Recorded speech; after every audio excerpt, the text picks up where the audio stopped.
आज जो आपका टॉपिक था वो था इलेक्ट्रिकल कंडक्टिविटी। ठीक है, इलेक्ट्रिकल कंडक्टिविटी हमने देखना है कि क्या है आपके पास। तो इलेक्ट्रिकल कंडक्टिविटी, एक तो मैं पहले आपको मेटल्स में का केस बता चुकी हूँ कि जिसमें आपने स्टडी किया था कि आपके पास क्या हो रहा था। मेटल्स के केस में हम यही कहते थे ना कि मेटल्स के केस में आपके पास इलेक्ट्रॉन क्या होते हैं, लूजली बाउंड होते हैं।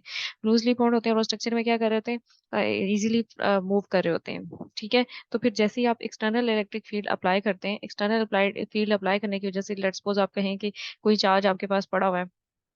ठीक है, यानी हम लेट्स सपोज हम न्यूक्लियस की बात कर लेते हैं, न्यूक्लियस पॉजिटिव चार्ज है, तो वो आउटवर्ड उसकी इलेक्ट्रिक फील्ड क्या होगी, आउटवर्ड मूव करी होगी। ठीक है, और हम कह रहे हैं कि इसके आसपास क्या है, हमारे पास फ्री इलेक्ट्रॉन्स हैं। और दूसरा ये है कि आपके पास इनकी फील्ड की वजह से क्या होगा, वो इनवर्ड होगी। जितनी आउटवर्ड फील्ड होती है उतनी इनवर्ड फील्ड होगी। तो ओवरऑल आपके पास क्या हो रहा है, ओवरऑल आपके पास फील्ड क्या हो रही होती है, कैंसिल हो रही होती है इन केस ऑफ मेटल्स। तो ये टर्म्स हमने डिस्कस किया था जब आप किसकी बात करते थे, लूजली बाउंड इलेक्ट्रॉन की बात करते थे। ठीक है, लेकिन अब हम किसकी बात करेंगे, अब हम बात करेंगे जो बाउंड इलेक्ट्रॉन है उनकी बात कर रहे हैं, इलेक्ट्रिकल कंडक्टिविटी। तो देखें, our harmonic model assume that all of the electron in the atom or molecules are bound. ठीक है, यानी आप अपने सिस्टम में अभी किन की बात कर रहे हैं, बाउंड की बात कर रहे हैं। ठीक है, तो पहले तो आपने क्या किया था, अनबाउंड की बात किया था, फ्री इलेक्ट्रॉन की बात की थी, लेकिन इस केस में हम बाउंड की बात करेंगे क्योंकि अनबाउंड या फ्री इलेक्ट्रॉन के केस में आपने देखा था और टोटल फील्ड क्या हो रही होती थी, जीरो हो रही होती थी। ठीक है, मेटल्स के केस में। लेकिन इस केस में हम बाउंड इलेक्ट्रॉन्स को कंसिडर करेंगे। But if the material also have some electrons that are not bound, और in other word if the material has non zero conductivity. ठीक है, कह रहे कि कुछ हो सकते हैं कि आपके पास मटेरियल में बाउंड ना हो, जो एक्चुअली कंडक्टिविटी में पार्टिसिपेट कर रहे हो, मूव कर रहे हो। ठीक है, और we can still use the harmonic model if we realize if free electron is just the limiting case of weakly bound electron where the binding force approaches zero. यहाँ पे हार्मोनिक मॉडल हम free electrons में भी लगा सकते हैं अगर हम ये अज्यूम करें कि उस पे हम कोई वीकली बाउंड इलेक्ट्रॉन है, और फोर्सेस उस पे क्या करेंगे, बाइंडिंग फोर्स तकरीबन निग्लिजिबल लग रही है। ठीक है, the weaker the binding force the lower the resonant frequency। तो अगर आपके पास बाइंडिंग फोर्सेस अगर वीक होंगी या कम होंगी तो फिर रेजोनेंट फ्रीक्वेंसी भी क्या होगी, कम होगी। An electron, free electron can thus be thought of as a bound electron that takes an infinite amount of time to return to the equilibrium position in the atom and therefore has a resonant frequency of zero। अच्छा, इसमें हो क्या रहा है, इसमें आपको यही बता रहे हैं कि आपके पास क्या करेगा, एक्चुअली क्या करता था कोई भी इलेक्ट्रॉन, ये करता था कि अपनी पोजीशन पे वापस आने की कोशिश करता था। ठीक है, क्या करता था, हार्मोनिक का यही मतलब था ना कि अगर वो अपनी इक्विलिब्रियम पोजीशन पे गया है तो वो वापस क्या करेगा, वापस मूव करके अपनी इक्विलिब्रियम पोजीशन पे आने की कोशिश करेगा। लेकिन क्योंकि इनमें ये बाउंड इलेक्ट्रॉन की बात हो रही है जब स्ट्रॉन्ग बाइंडिंग है, लेकिन अगर आपके पास बाइंडिंग ही वीक है तो उस इलेक्ट्रॉन को जब आगे जाएगा उसको वापस अपनी इक्विलिब्रियम पोजीशन आने में क्या लगेगा, बहुत ज्यादा टाइम लगेगा। और इसका मतलब है कि उसकी इनफाइनाइट अमाउंट ऑफ टाइम उसको लगेगा अपनी इक्विलिब्रियम पोजीशन पे आने के लिए। और अगर अगर हम क्या करते हैं, फ्री इलेक्ट्रॉन को अगर वीकली बाउंड कंसीडर करके अगर हम उसको कंसीडर करते हैं, और फिर हम कहते हैं कि ऐसे केस में आपके पास जो रेजोनेंट फ्रीक्वेंसी थी जो यहाँ पे आके आपके आते पास आती है, वो भी क्या होगी, ऑलमोस्ट जीरो होगी रेजोनेंट फ्रीक्वेंसी। ठीक है, we if add the effect of the free electrons by using the same model except with omega j is equals to zero। अच्छा, इसमें आप क्या कह रहे हैं कि हम ये कह रहे हैं कि अभी हमने खुद ही बात की कि रेजोनेंट फ्रीक्वेंसी इसमें जीरो होगी, तो हम क्या करते हैं इसमें भी वही जैसे हमने नॉर्मल इलेक्ट्रॉन्स के लिए, बाउंड इलेक्ट्रॉन्स के लिए यूज किया था, हम इफेक्ट ऑफ फ्री इलेक्ट्रॉन के लिए क्या करेंगे, हम एक मॉडल सेम मॉडल एक्सेप्ट करेंगे जिसमें हम कहेंगे कि ओमेगा जे की वैल्यू क्या हो रही होगी, जीरो हो रही होगी। और एफ जे जो है वो किससे रिप्लेस हो जाएगा, एफ नॉट से हो जाएगा। ठीक है, जो एफ नॉट है ये कि आपके पास oscillator strength of higher resonant resonance in case of free electron, free case of free electron में एफ नॉट हमारे पास क्या होगा, ऑसिलेटर स्ट्रेंथ हो रही होगी हाई रेजोनेंस पे। It becomes the number of free electrons per atoms hence if we are dealing with an ideal plasma. ठीक है, अब आपके पास क्या कह रहे हैं जी, जैसे हमने लिखा था जी एफ जे के इक्वल होता है, एफ जे एक्चुअली हमने पहले भी जब स्टडी किया उसमें हमने यही बताया था कि एफ जे के आपके पास नंबर ऑफ फ्री इलेक्ट्रॉन्स है। ठीक है, तो अभी भी हम यही कह रहे हैं कि आपके पास नंबर ऑफ फ्री इलेक्ट्रॉन्स जो है वो किसे रिप्रेजेंट करें, हम एफ नॉट से रिप्रेजेंट करें, ऑसिलेटर स्ट्रेंथ भी है और उसको जी से भी रिप्रेजेंट कर रहे होते हैं। ठीक है, आइडियल प्लाज्मा में। पर insulator the lower resonant frequency आपके पास क्या होगी, ओमेगा नॉट जे जो है वो ग्रेटर देन जीरो होगा। हायर फ्रीक्वेंसी के लिए हमने ये बात की थी ना, हायर फ्रीक्वेंसी पे हम कहते थे रेजोनेंस फ्रीक्वेंसी पे हम कहते थे कि ओमेगा जे जीरो हो जाता था। लोअर फ्रीक्वेंसी पे क्या होगा, omega J is greater than 0। और इक्वेशन जो है वो आपके पास above give a good approximation to the actual response curve होगी, वो कैसे होगी अब हम देखते हैं। For conductor there is a very strong response at zero frequency, यानी कंडक्टर के केस में आपके पास जीरो फ्रिक्वेंसी पे भी स्ट्रॉन्ग रिस्पॉन्स होगा क्योंकि इसमें फ्री इलेक्ट्रॉन्स होते हैं। By including a zero frequency mode in the dielectric constant we can drive ohm law J is equal to sigma E an effect of resulting imaginary part of the dielectric constant. अभी हम देखते हैं कि इसमें changing क्या आएगी। ठीक है, जो आपके पास इक्वेशन थी, ये आपको याद है, ये इक्वेशन तो हमने फाइंड की हुई थी। ठीक, लेकिन जो अब आपके पास इक्वेशन है सिंपल, जो आप फ्री इलेक्ट्रॉन की टर्म है, इसमें चेंजिंग क्या आएगी कि जो आप अभी इक्वेशन चेंज करेंगे, ये वाली टर्म जो होगी ये फ्री इलेक्ट्रॉन वाली या लूजली बाउंड इलेक्ट्रॉन के लिए ये वाली टर्म आ जाएगी। बाकी सारी टर्म आपके पास वही वाली रहेगी जो पहले है। ठीक है, अब आप इसमें देखें कि एफ जे के साथ हम नंबर ऑफ इलेक्ट्रॉन्स की बात करते थे पर एटम, जिन पे बाइंडिंग फोर्स लग रही होती थी और रेजोनेंट फ्रिक्वेंसी लग रही होती थी, वो ये होते थे एफ जे के साथ। लेकिन यहाँ पे हम किससे रिप्लेस करेंगे, एफ नॉट के साथ। ठीक है, सेम वैसी टर्म हमने इधर ऐड की है, बस इसमें थोड़ी सी चेंजिंग है, ये फ्री इलेक्ट्रॉन की है और ये दूसरे इलेक्ट्रॉन्स की है। ठीक है, क्योंकि आपके पास एक कंडक्टर के अंदर दूसरे बाउंड इलेक्ट्रॉन भी तो होंगे। ठीक है, कुछ होते हैं जो फ्री इलेक्ट्रॉन होते हैं, तो फ्री इलेक्ट्रॉन का ये होगा आपके पास टर्म। और उसमें आपके पास नीचे हमने अभी कहा था कि ये वाली टर्म जो है, ये फ्री इलेक्ट्रॉन वाली टर्म में क्या होगी, जीरो होगी। तो इसलिए यहाँ पे आपको ये वाली टर्म नजर नहीं आ रही। Minus omega square is equal to minus iota omega gamma, ये आपके पास टर्म जो है आ रही है। ठीक है, यहाँ पे भी आपने जे की जगह नॉट लगा दिया, यहाँ पे भी जगह की जगह नॉट लगा दिए, क्योंकि ये आप क्या कर रहे हो कि जीरो रेफ्रिक्वेंसी की बात कर रहे हो। ठीक हो गया, तो यहाँ पे ये हो जाएगा।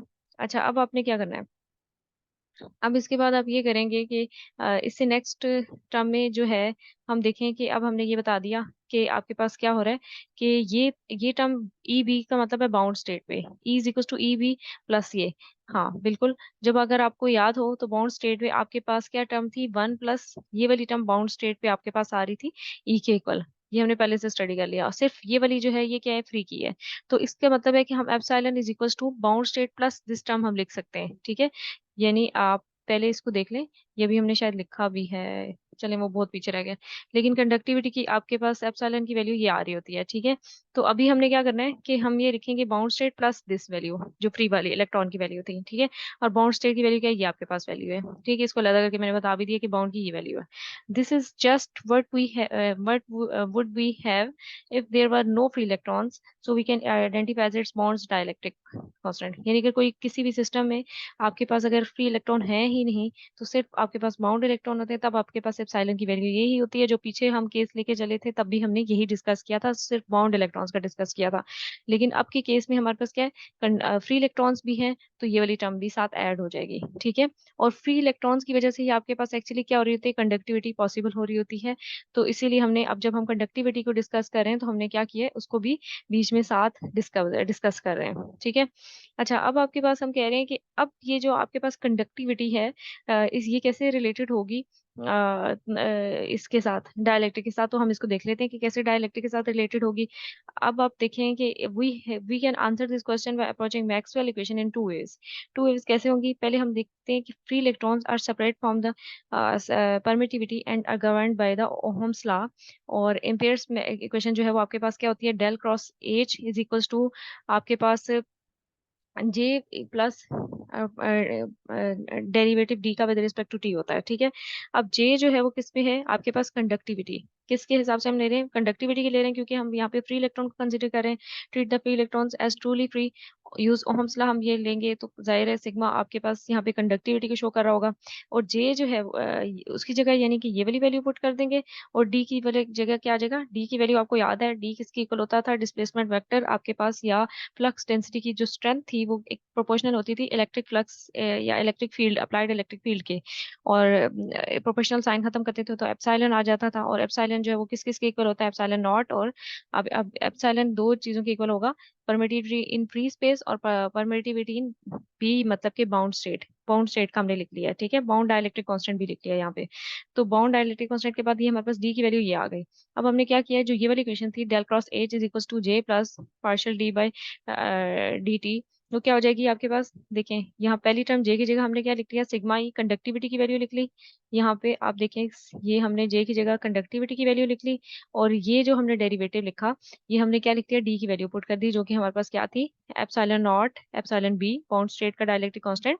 इन दोनों को हमने, क्योंकि दोनों कांस्टेंट हैं, ये डेरिवेटिव से बाहर आ जाएंगे, और यहाँ पे क्या हो जाएगा, D E by D T, जो यानी D small D capital D by D T था, वो D E by D T के इक्वल आ जाएगा। ये आ गया आपके पास। और फिर साथ ही आप कह रहे हैं कि आपके पास हार्मोनिक्स टाइम इंडिपेंडेंस डिपेंडेंस जो है, यानी आप एसी सोर्स यूज कर रहे हैं, तो इसलिए फ्रिक्वेंसी की वजह जो आपने अप्लाइड इलेक्ट्रिक फील्ड होगी वो भी क्या होगी आपके पास, ऑसिलेटिंग होगी, और इसलिए जो इलेक्ट्रिक फील्ड की वैल्यू आ जाएगी वो क्या हो जाएगी आपके पास, E is equal to E exponential term minus iota omega T, ये आ रही होगी आपके पास। ठीक है, अब आपने क्या करना है कि इस वाली टर्म को आपने इसके अंदर जब आप पुट करेंगे तो आपके पास इसका डेरिवेटिव लेंगे, डेरिवेटिव में यहाँ मैंने सेपरेट करके ले भी लिया है, आप ई को बाय ले जाएंगे, D by D T exponential term का डेरिवेटिव वो किसके इक्वल आ जाएगा, minus iota omega exponential term minus iota omega T के इक्वल आ जाएगा। ठीक है, अब हम क्या करेंगे कि इसके बाद हमने माइनस आयोटा ओमेगा को साइड पे ले लिया, ई और एक्सपोनेंशियल टर्म ले लिया, तो ये आपके पास ये वाली टर्म अगेन आपके पास किसके इक्वल बन रही है, ई के इक्वल बन रही है,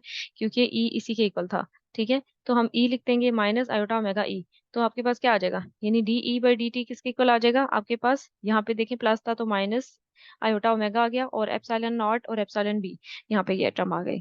ठीक हो गया, अब इसको हमने थोड़ा सा सेट करके लिखना है, वो भी हम देख लेते हैं कैसे हम इसको सेट करके लिखेंगे। यहाँ पे मैंने साइड पे लिखा हुआ है डेल क्रॉस एच किसके इक्वल आ गया हमारे पास, यहाँ पे सिग्मा, और ई को मैंने कॉमन निकाल लिया, ई को कॉमन निकाला तो आपके पास क्या आ जाएगा, sigma minus iota omega epsilon not epsilon B, और ई बाहर आ गया। ठीक है, अब हमने क्या करना है, आयोटा ओमेगा और एप्सिलॉन नॉट को भी कॉमन निकालना है, तो वो कैसे आ जाएगा, minus iota omega epsilon not को कॉमन निकाल दिया। अब देखिए कि यहाँ पे सिर्फ कंडक्टिविटी की टर्म थी, तो इसका मतलब है जब आपने बाहर निकाला तो उसको क्या करना पड़ेगा, डिवाइड की फॉर्म में लाएंगे इसके अंदर, तो हमने माइनस साइन के साथ आयोटा ओमेगा एप्सिलॉन नॉट यहाँ पे डिवाइड की टर्म में ले आए। यहाँ पे माइनस था क्योंकि हमने माइनस बाहर निकाला हुआ है, तो प्लस आ जाएगा, और आयोटा ओमेगा एप्सिलॉन नॉट दोनों तीनों टर्म हमने बाहर कॉमन निकाली हुई है, तो पीछे सिर्फ क्या बची, एप्सिलॉन बी, और कॉमन करके ई आपके पास पहले से मौजूद था। तो अब आपके पास क्या आ जाएगा, नेक्स्ट स्टेप में आप देखेंगे कि जो आपके पास ये वाला स्टेप है, इसमें क्या हो रहा है, इसमें आपके पास आयोटा अगर आपने ऊपर लेके जाना है तो क्या होगा आपके पास, आयोटा स्केयर करना पड़ेगा, यानी नीचे एक दफा आयोटा मल्टीप्लाई और एक दफा ऊपर, तो ऊपर वाला आयोटा आ गया, नीचे भी आयोटा स्केयर आ गया, नीचे आयोटा स्केयर की वजह से ये साइन क्या हो जाएगा, माइनस, तो यहाँ ऑलरेडी माइनस है तो माइनस माइनस क्या हो जाएगा, प्लस हो जाएगा, इसलिए मैंने यहाँ पे टर्म क्या हो गई है आपके पास, प्लस हो गई है, iota sigma by epsilon omega epsilon not यहाँ पे आ रहे हैं, और बाकी सारी टर्म्स वैसे के वैसे ही रह रही हैं। अच्छा, इससे आगे आपके पास हाँ यही टर्म बन रही है, देखें अब ये आपके पास इक्वेशन जो बन रही है ना, ये यही वाली इक्वेशन बन रही है, ये इस तरीके से आपके पास इक्वेशन आ गई। इसके बाद देखते हैं कि हमारे पास क्या होगा। The free electrons are very weakly bound electron, free electron जो है हमने उनको कहा होता है कि वो बड़े वीकली बाउंड होते हैं, इतनी वीकली बाउंड होते हैं मतलब निग्लिजिबल बाइंडिंग फोर्स होती है उनकी। ठीक है, तो उसमें कह रहे हैं इंक्लूडेड इन द परमिटिविटी, और सो दैट अगर परमिटिविटी में इंक्लूड करें तो क्या होगा आपके पास, जे जीरो होगा, उनकी कंडक्टिविटी क्या होगी, जीरो होगी, और जैसे पहले मैंने आपको बताया था कि कंडक्टिविटी कैसे जीरो होती है उनकी, और डिस्प्लेसमेंट वेक्टर आपके पास ये हो जाएगा आपके पास, तो आपके पास with full form of dielectric constant epsilon Maxwell equation जो है आपके पास क्या हो जाएगी, ये हो जाएगी। यानी आपके पास हमने कह दिया ना कि अगर उसको हम कह रहे हैं तो आपके पास ये टर्म तो लिखी रहेगी, यानी ये जो ये टर्म तो लिखी रहेगी, बस उसमें कंडक्टिविटी जीरो हो गई है, तो इसलिए जो जे की टर्म है वो करंट डेंसिटी वो क्या हो जाएगी, जीरो हो जाएगी, वो जीरो हो गई, तो आपके पास डेल क्रॉस एच किसके इक्वल बन गया, डेल क्रॉस एच आपके पास सिर्फ इस टर्म के इक्वल बन गया। ठीक है, इस टर्म के इक्वल बन गया, और यहाँ पे हमने D E by D T की अगर वैल्यू फाइंड करें, यानी ये वाली टर्म के इक्वल बन गया, तो वो हमने ये टर्म लिख ली। ठीक है, और ये आ गया आपके पास, और फिर उसके बाद अब आपने क्या करना है, अच्छा यहाँ पे क्योंकि अभी हम टोटली फ्री इलेक्ट्रॉन की बात कर रहे हैं तो हमने बाउंड वाला टर्म बी भी नहीं लिखा। ठीक है, यहाँ तो हम बाउंड की बात कर रहे थे ना, इसलिए हमने बी लिखा हुआ था, तो यहाँ पे सिंपल एप्सिलॉन लिखा हुआ है। ये आ गया आपके पास, अब आपके पास डेल क्रॉस एच की इक्वेशन नंबर 2 आ गई, यहाँ पे ये इक्वेशन नंबर 1 बन गई। तो इन दोनों को अगर आप इक्वेट करें, क्योंकि इनकी लेफ्ट हैंड साइड दोनों की क्या है, डेल क्रॉस एच है, दोनों की left hand side del cross H है, तो अगर हम इक्वेट करेंगे तो आपके पास क्या बन जाएगा, आपके पास ये बन जाएगा कि एक आप ये वाली साइड लिखें और ये वाली साइड लिखें, तो आयोटा ओमेगा एप्सिलॉन नॉट, और ये सारी टर्म लिख ली हमने ये, तो उसमें क्या होगा कि आपके पास नेगेटिव नेगेटिव साइन से कट जाएगा, आयोटा जो है वो आयोटा से कट जाएगा, ओमेगा आपके पास ओमेगा से कट जाएगा, एप्सिलॉन नॉट से कट जाएगा, पीछे आपके पास क्या बच जाएगा, एप्सिलॉन, और इलेक्ट्रिक फील्ड भी एक से दोनों साइडों पे कैंसिल हो रहा होगा, epsilon equal to this much बटा होगा iota sigma by omega epsilon not plus epsilon B, ये आपके पास बन रही होगी वैल्यू। ठीक है, अब आपने क्या करना है, अब आपने ये करना है कि आपके पास जो ये वैल्यू बन गई एप्सिलॉन की, comparing result from two different approaches we can get the following relation, ये रिलेशन हमारे पास आ गया। और इसको क्या करना है, अब इसमें भी देखें आपके पास कुछ रियल और कुछ इमेजिनरी पार्ट भी बन रहा है। तो इसको डायलेक्ट्रिक कांस्टेंट जो अपना हमारा मॉडल आया था उसके साथ कंपेयर करते हैं। अब ये भी देखिए डायलेक्ट्रिक कांस्टेंट की वैल्यू आई ना, ये वैल्यू भी किसकी आई, डायलेक्ट्रिक कांस्टेंट की आई, अगर हम देख रहे हैं जो भी हमने यहाँ पे फाइंड किया है। ठीक है, और इससे पहले जो हमने बाउंड और फ्री का जो फाइंड किया था वो भी हमने क्या फाइंड किया था, ये वैल्यू, ये इक्वेशन आई थी। ये भी हमारे पास किसकी इक्वल इक्वेशन थी, डायलेक्ट्रिक कांस्टेंट की इक्वेशन थी। तो अब इन दोनों इक्वेशंस को हम क्या कर सकते हैं, कंपेयर कर सकते हैं। इन दोनों इक्वेशन को जब हम कंपेयर करेंगे तो क्या होगा, देखें मैंने इन दोनों इक्वेशन को कंपेयर कर दिया, यानी ये आपके पास इक्वेशन थी, ये डायलेक्ट्रिक कांस्टेंट मॉडल में हमने की थी, बाउंड प्लस फ्री इलेक्ट्रॉन का जो मॉडल था वो था। तो मैंने अब इस जो ये इधर एप्सिलॉन है उसकी जगह ये वाली वैल्यू पुट कर दी, उसकी जगह जब ये वैल्यू पुट की तो क्या हुआ, एप्सिलॉन बी कैंसिल हो जाएगा, पीछे ये वाली टर्म बचेगी, और iota sigma by omega epsilon not और दिस टर्म। तो अब इसमें से क्या करेंगे, इसमें से जो नीचे वाली टर्म है डिनोमिनेटर में उसमें से कुछ चीजें कॉमन निकालेंगे, जैसे हम माइनस आयोटा ओमेगा कॉमन निकाल रहे हैं, माइनस आयोटा मैंने ओमेगा कॉमन निकाला तो इसके अंदर भी आ जाएगा, इधर आएगा तो आपके पास माइनस माइनस कैंसिल हो जाएगा, यहाँ पे आयोटा रह होगा, एक ओमेगा भी ऊपर से कैंसिल हो जाएगा, और यहाँ पे माइनस माइनस कट के प्लस हो जाएगा, और यहाँ से आयोटा आयोटा और ओमेगा ये दोनों कैंसिल हो जाएंगे, और सिर्फ आपके पास क्या बच रहा है, gamma not, gamma not not बच रहा है। यहाँ पे हमने क्या किया, सिंपल एक आयोटा था तो आयोटा मल्टीप्लाई डिवाइड किया तो नीचे वाला आयोटा स्क्वायर हो जाएगा, तो मतलब यहाँ पे माइनस आ जाएगा, minus iota omega plus gamma not आ रहा है, बाकी सारी टर्म आपके पास वही जो ऊपर से सीधी सीधी आ रही हैं। ठीक है, यहाँ पे ये चीज हो गई। अब आपने क्या करना है, अब आप ये करेंगे कि उसके बाद जब ये टर्म आ जाती है तो उसके बाद आप क्या करेंगे कि ये टर्म हो गई, अब हम देखते हैं कि इसमें से कोई चीज टर्म आपस में जो सिग्मा था, सिग्मा के साथ भी कुछ चीजें थी ना, सिग्मा के साथ अगर हम इस साइड पे देखें तो आपके पास आयोटा था और ओमेगा और एप्सिलॉन नॉट था। तो ये क्या करेंगे, ये दूसरी तरफ आ जाए तो जो नीचे वाली टर्म थी वो क्या हो जाएंगी, अगली साइड पे जाके ऊपर हो जाएंगी और आयोटा नीचे आ जाएगा। ये आ गया आपके पास टर्म। अब इनमें से देखिए कि आपके पास क्या क्या चीजें कैंसिल हो रही होंगी, हमें पता है कि ओमेगा जो है ओमेगा के साथ कैंसिल हो जाएगा, एप्सिलॉन नॉट के साथ कैंसिल हो जाएगा, बाकी आपके पास आयोटा यहाँ पे भी आयोटा है तो आयोटा स्क्वायर हो जाएगा, और नेगेटिव यहाँ पे ऑलरेडी साइन है तो आयोटा स्क्वायर भी नेगेटिव होता है, नेगेटिव नेगेटिव क्या हो जाएगा, पॉजिटिव, वो पॉजिटिव आ गया, नीचे क्या बचा, मैस बचा, एन स्क्वायर ऊपर बचा, और यहाँ पे आपके पास गैमा नॉट के साथ पॉजिटिव था, बाकी माइनस आयोटा ओमेगा था, तो हम इसे लिखेंगे gamma not minus iota omega. तो ये आपके पास क्या बनी, ये वाली इक्वेशन बनी। ये जो हमने सारी इक्वेशन सॉल्व की ये वाली इक्वेशन बन गई आपके पास कंडक्टिविटी की, कंडक्टिविटी हम एक्चुअली फाइंड करना चाहते थे ना, तो हमने अभी जो है कंडक्टिविटी आपके पास ऐसे फाइंड कर ली। डाइलेक्ट्रिक से अगर आपको कोई कहे ना कि कंडक्टिविटी कैसे फाइंड करनी है तो आपने इस तरीके से फाइंड करनी है, ये आपने फाइंड कर ली। और अब आप क्या कर रहे हैं, अब आप कह रहे हैं कि आपके पास अगर इस इक्वेशन को हम एप्सिलॉन नॉट के साथ मल्टीप्लाई डिवाइड कर दें तो क्या हो जाएगा, यहाँ पे भी एप्सिलॉन नॉट आ जाएगा, ठीक है, और नीचे भी क्या आ जाएगा, इधर एप्सिलॉन नॉट आ जाएगा, ठीक है, दोनों साइडों पे क्या आ जाएगा, एप्सिलॉन नॉट आ जाएगा। और जब आ जाएगा तो फिर हम क्या कहेंगे, फिर हम कहेंगे कि ये जो N E square by epsilon not M है इसको हम कह देंगे omega P square, omega P square का क्या मतलब होगा, प्लाज्मा फ्रीक्वेंसी की बात कर रहे होंगे, ठीक है, ये प्लाज्मा फ्रीक्वेंसी है आपके पास, और बाकी टर्म आपके पास ऐसे ही आ जाएंगे साथ।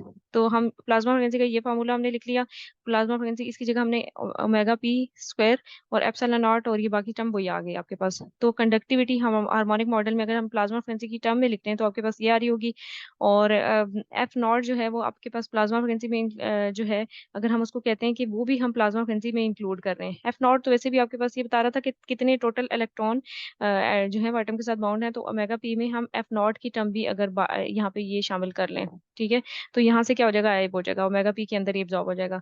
तो आपके पास omega P square is equal to क्या बन जाएगा, एप्सिलॉन नॉट डिवाइडेड बाय आपके पास ये वाली टर्म आ रही होगी, omega not minus iota omega, यार आपके पास। और ये जो है this was first prove by Drude that conductivity is not just as constant found earlier in J is equal to sigma E. तो ये ड्रूड ने हमारे पास जो है वो एक इसका कंडक्टिविटी का रिलेशन फाइंड किया था, और ये उसने डायलेक्ट्रिक कांस्टेंट यूज करके जो है रिलेशनशिप फाइंड की है। यानी अगर आपको पेपर में आ जाता है कि आपने कंडक्टिविटी फाइंड करनी है by using the dielectric constant, तो आपने ये वाला रिलेशन करके फाइंड करना है।